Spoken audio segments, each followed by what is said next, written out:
અત્યારે જે ગુજરાત પ્રદેશમાં જે આ માહોલ બધો ચાલી રહ્યો છે ને જે અમારા ક્ષત્રિય સમાજનો રોષ છે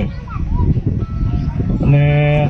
જે અમારા ક્ષત્રિય સમાજનું રૂપાલા સાહેબ દ્વારા જે અપમાન કરવામાં આવ્યું છે એનાથી અમે બધા ક્ષત્રિય સમાજ નારાજ છીએ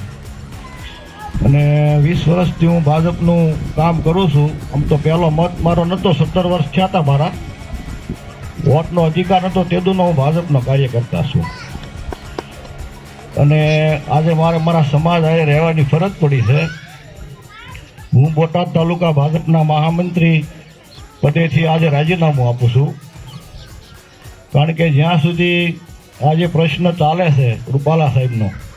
ત્યાં સુધી પતે નહીં, જ્યાં સુધી એનું હું એવું ઈચ્છું છું એનું સુખદ સમાધાન આવે અને વહેલી તકે એનું સુખદ સમાધાન આવે અને ભાજપના મોવડી મંડળને હું પ્રાર્થના કરું છું કે આના માટે કંઈક પ્રયત્નો કરે.